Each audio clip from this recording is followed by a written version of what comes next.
Bismillah walhamdulillah wa salatu wassalamu ala rasulillah wa ala alihi wa sahbihi wa man ittaba'a huda. Amma ba'du. Simplement pour résumer ce qui est venu dans la khutbah concernant le Mawlid al-Nabawi, ce qu'ils appellent le Mawlid al-Nabawi, c'est-à-dire l'anniversaire de la naissance du prophète Muhammad sallallahu alayhi wa sallam, qui est indiqué sur les calendriers que ces gens qui fêtent cette date-là ont l'habitude de le faire le 12 du mois de Rabi'an al-Awwal, donc le mois dans lequel nous sommes aujourd'hui, nous sommes le 6. Comme vous l'avez vu, cette chose qui est pratiquée, elle est pratiquée par ces gens-là. Ils le prétendent et nous leur donnons, nous leur accordons cela, c'est-à-dire nous les rendons véridiques quand ils prétendent faire cela par amour pour le prophète sallallahu alayhi wa sallam. Nous leur accordons cela. Mais comme nous l'avons évoqué, ceci n'est pas une expression correcte de l'amour que tu as pour le prophète sallallahu alayhi wa sallam. Pourquoi ? Car ceci est construit sur rien du tout. C'est-à-dire ce n'est pas construit sur une preuve du Coran, de la Sunna. Ça n'a pas été pratiqué ni par le prophète sallallahu alayhi wa sallam, ni par ses compagnons les plus proches, comme les plus éloignés, ni par les grands imams, l'imam Abu Hanifa, ou l'imam Malik, ou l'imam Shafi'i, ou l'imam Ahmed. Aucun d'entre eux n'ont pratiqué cela. Plutôt cette innovation, car c'est bien une innovation, une bid'a, muhdatha, et comme vous l'avez entendu, comme vous l'entendez à chaque Jumu'ah, kullu muhdathatin bid'a, wa kullu bid'atin dalala. Toute innovation est un égarement, et tout égarement, ou toute invention est une innovation, et toute innovation est un égarement. Tout égarement est dans le feu, comme l'a dit le prophète sallallahu alayhi wa sallam. Donc, cette chose-là, cette innovation est apparue au début du 4e siècle de l'Hégire, auprès de la Dawla, de l'Empire, ou de ce qu'on appelle Al-Ubaydiyoun, ceux que vous connaissez comme étant Al-Fatimiyoun, les Fatimides. Vous avez sûrement déjà entendu cela. Les savants les appellent Al-Ubaydiyya ou Al-Ubaydiyoun, car ils disent que ces derniers n'ont aucun lien avec Fatima, bint Rasulillahi sallallahu alayhi wa sallam, wa radiyallahu anha. Donc ils les appellent Al-Ubaydiyoun, car celui qui a fondé cette dynastie, on dira comme cela, s'appelait Ubayd al-Qaddah. Donc lui et ses enfants qui ont innové, qui ont inventé ce mawlid comme d'autres mawalid. Et c'est eux aussi qui ont rapporté dans notre communauté l'adoration des tombes. Comme on a l'habitude de parler dans nos cours, ceux qui vont faire des invocations et qui vont donner des aumônes et qui vont égorger, donc c'est-à-dire sacrifier pour ce qu'on appelle dans certains pays Sayyid, etc.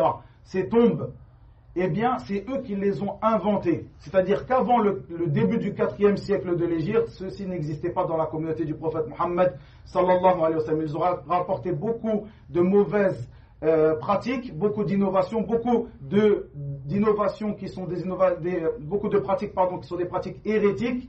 Et cela, car ils ont voulu détruire l'islam de l'intérieur. Car ce sont des gens, comme je l'ai évoqué dans la khutbah, que les savants estiment être des gens qui, en apparence, ils pratiquent al-Rafd, leur credo c'est al-Rafd, c'est-à-dire une branche du chiisme. Bien sûr, le chiisme, les chiites, on en a déjà parlé dans certains de nos cours. Ici, ce qui est important, c'est de voir que c'est une branche du chiisme, ces gens-là, al-Fatimiyoun, ils sont appelés al-Ismailiyya. Et l'Ismailiyya, ce sont une branche du chiisme qui est batina, c'est-à-dire qui pratique le fait qu'il y a des choses qui sont voyantes, que nous mettons en avant à la masse des gens, et des choses que nous pratiquons que entre nous.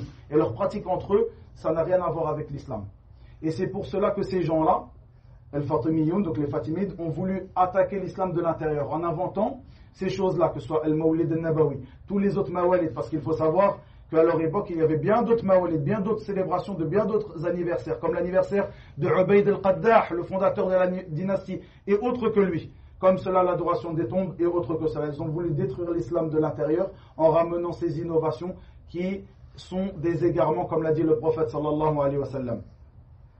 Donc ça, c'est le début de Al-Mawlid al-Nabawi, ni pratiqué par le prophète sallallahu alayhi wa sallam, ni une seule fois dans sa vie, ni par ses compagnons les plus proches, ni par les imams qui les ont suivis après cela. Donc, nous disons à ceux qui prétendent se rapprocher du prophète sallallahu alayhi wa sallam de cette manière, et nous leur accordons cela, nous les rendons véridiques, que vous aimez le prophète sallallahu alayhi wa sallam et vous voulez vous rapprocher de lui par cette chose-là. Nous vous disons donc que cette chose-là est une innovation, que le prophète sallallahu alayhi wa sallam a réprouvé toutes les innovations. Si tu prétends que cette chose-là fait partie de la religion, ramène-moi une preuve. Si tu n'as pas de preuve, délaisse cette chose-là et reviens vers ce que le prophète sallallahu alayhi wa sallam t'a légiféré, que certainement la plupart de ces gens-là ne pratiquent pas la moitié de ce que le prophète sallallahu alayhi wa sallam a légiféré. Quand on leur parle de la sunna, on leur parle des choses que le prophète sallallahu alayhi wa sallam a rapportées dans sa sunna, et tu dis ça c'est pas une obligation, ça c'est quelque chose comme cela, mais c'est comme cela que tu manifestes ton amour pour le prophète sallallahu alayhi wa sallam, en suivant sa sunna, en prenant exemple sur lui, comme il le dit Allah tabaraka wa ta'ala, لَقَدْ كَانَ لَكُمْ فِي رَسُولِ اللَّهِ أُسْوَةٌ وفي قراءة إسوة حسنة لمن كان يرجو الله واليوم الآخر وذكر الله كثيرا. Vous aviez certes dans le prophète, dans le messager d'Allah sallallahu alayhi wa sallam, un bon exemple à suivre pour celui qui croit en Allah et au jour dernier et qui invoque Allah abondamment. C'est comme cela que tu manifestes ton amour. C'est aussi la manière que tu as, la manière correcte et véridique de manifester ton amour pour le prophète sallallahu alayhi wa sallam. Tu souhaites étudier sa biographie, sa vie, étudie-la toute l'année. Et non un jour particulier, le 12e jour. Et je termine, comme j'ai terminé dans la khutbah, en vous mettant en avant que même, comme on l'a dit, ces gens-là ne se reposent sur aucune preuve du Coran, de la Sunna, de ce qui a été œuvré par les meilleurs siècles, les meilleures générations, ces trois premières générations, la génération de Sahaba, de ceux qui les ont suivis dans le bien et ceux qui les ont suivis dans le bien. Plutôt même, ils ne se reposent sur aucune preuve historique, car la plupart des historiens ont divergé. Aucun, c'est-à-dire qu'ils ne se sont pas mis d'accord sur la date de la naissance du prophète sallallahu alayhi wa sallam. Ils pratiquent al-Mawlid le 12 du mois de Rabi' al-Awwal, ce mois dans lequel nous sommes. Certains parmi les historiens, des grands savants musulmans qui sont spécialisés dans l'histoire, ont dit qu'il était né le 2, certains le 3, certains le 7, certains le 8, certains le 9, certains le 10, certains le 12, certains le 24. Ils ont même divergé sur le mois de sa naissance. Par contre, aucun d'entre eux n'a divergé sur le jour et le mois de sa mort, qui était le 12 du mois de Rabi' al-Awwal, c'est-à-dire ce jour en lequel il célèbre, soi-disant, par amour pour lui, pour se rapprocher d'Allah tabaraka wa ta'ala par cette célébration, il célèbre sa naissance. En réalité, nous leur disons que vous célébrez ce jour-là sa mort. Et est-ce que c'est d'usage que la personne qui aime, comme on doit aimer notre prophète sallallahu alayhi wa sallam d'un amour légitime et légiféré, est-ce que c'est d'usage de faire ces fêtes, de célébrer la mort de cette personne, de ce bien-aimé? Sans aucun doute, l'ensemble de l'uqala, des doués de raison, te diront non. Ceci n'est pas d'usage, ceci est quelque chose qui va à l'encontre de la raison. Donc, nous vous appelons à délaisser cette chose-là si certains d'entre vous le pratiquent et à appeler les gens de votre famille, les proches, à délaisser cette pratique qui est une pratique très mauvaise, une pratique qui est réprouvée. Et une dernière chose, ce n'est pas une preuve et ce n'est pas une chose avec laquelle on peut se défendre de dire que nous avons trouvé nos ancêtres sur cela, donc nous pratiquons ce qui a été pratiqué par nos ancêtres. C'est la parole de qui? La parole du peuple de Ibrahim, lorsqu'ils adoraient les idoles et que Ibrahim est venu les appeler à l'adoration d'Allah seul et sans associé. Ceci est la manière qu'avaient de se défendre ceux qui ont contredit les prophètes et messagers. Nous avons trouvé nos ancêtres sur une religion, nous la suivons donc. Ceci n'est pas une preuve. Même si ton père, le père de ton père, le père de ton père pratiquaient des choses qui sont en contradiction avec la religion, tu te dois de les délaisser, tu te dois de les appeler, s'ils sont encore en vie, de les inviter à délaisser cette chose-là et de demander pardon à Allah Azza wa Jal pour eux, si tu sais qu'ils ont pratiqué cela dans leur vie et qu'ils sont morts. Et tu dois inciter et apprendre à tes enfants que ceci ne fait pas partie de la religion.